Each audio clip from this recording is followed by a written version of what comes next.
The Unyielding Heir, Chapter 1. The Arrival at Blackwood Manor. The autumn wind whipped through the valleys of the English countryside, carrying with it the faint scent of impending rain. Blackwood Manor loomed on the horizon like a sentinel of old-world power, its stone facade etched with centuries of unyielding legacy. Towers rose defiantly against the gray sky, and the sprawling grounds' manicured lawns, giving way to wilder woods, spoke of a domain that brooked no compromise. This was the seat of the Voss Empire, a conglomerate that spanned tech, innovations, real estate, and shadowy investments few dared to question. Alexander Voss stood at the tall bay window of his study, his broad shoulders filling the frame of his tailored suit.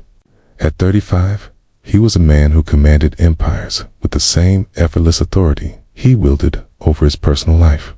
His dark hair was cropped short, accentuating the sharp angles of his jaw and the piercing blue eyes that missed nothing. Women often described him as devastatingly handsome, but it was his aura, quiet, unassailable dominance that left them breathless. He didn't chase, he claimed, and in his world, few were worthy.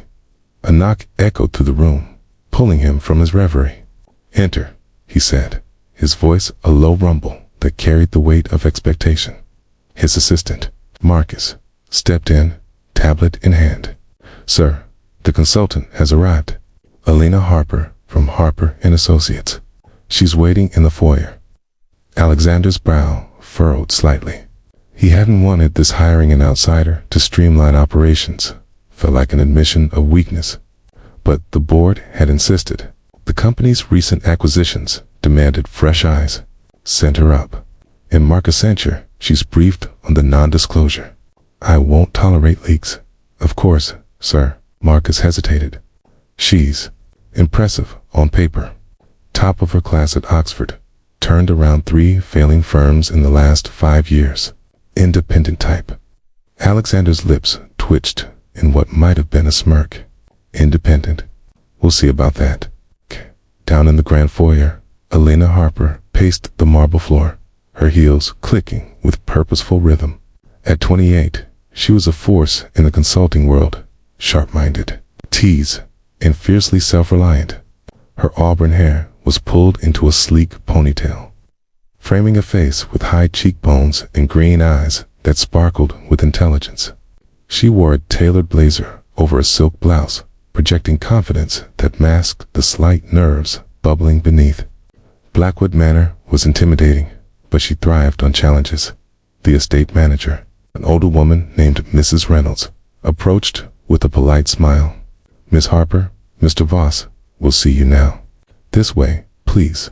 Elena followed her up the sweeping staircase, taking in the opulent details: crystal chandeliers, oil paintings of stern ancestors, and the faint echo of history. It all screamed old money, the kind that didn't bend to modern whims. She'd researched Alexander Voss, thoroughly reclusive billionaire. Billionaire, known for ruthless takeovers and a string of short lights. Arrogant, by all accounts.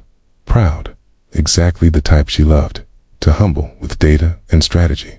They reached the study door, and Mrs. Reynolds knocked before opening it.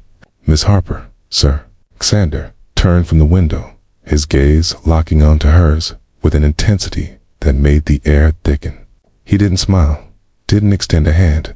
Instead, he assessed her from the top of her head to the tips of her sensible pumps, if deciding her worth in an instant.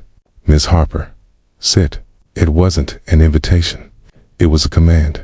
Elena raised an eyebrow, refusing to be cowed. She crossed the room with deliberate grace and took the leather armchair opposite his desk. "Mr. Voss, thank you for seeing me. I understand we're here to discuss optimizing your portfolio." He remained standing, towering over the desk like a king surveying his court. Optimizing. A polite word for meddling. His tone was clipped, laced with that deep timbre that resonated through her bones. "My empire runs efficiently.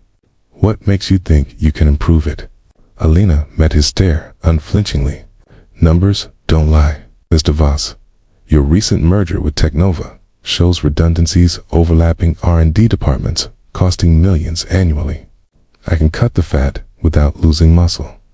A flicker of amusement crossed his features, though his expression remained stoic. Cut the fat. Bold words from someone who's never built anything from the ground up. He finally sat, leaning back in his chair, fingers steepled. Tell me, Miss Harper, why should I trust an outsider with my legacy? Because outsiders see what insiders ignore, she replied smoothly, and my track record speaks for itself. But if you'd prefer to stagnation, he leaned forward, his presence suddenly overwhelming the space between them.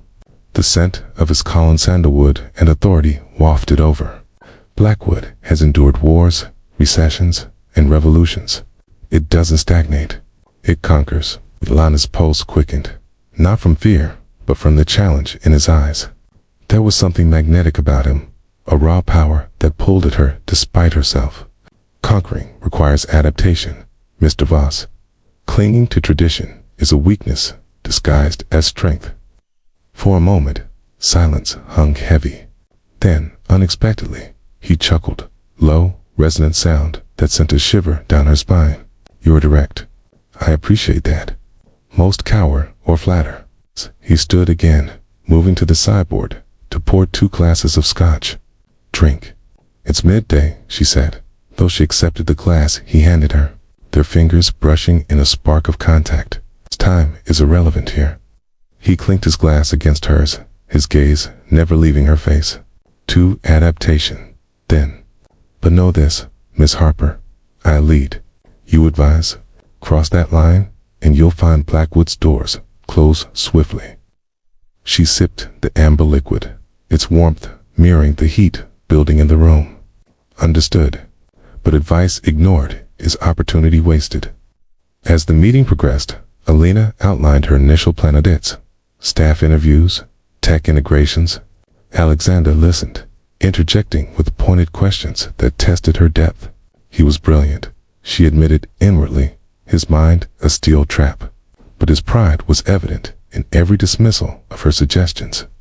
As if yielding even an inch threatened his dominance. By the end, as she gathered her notes, he stood at the door, blocking her exit momentarily.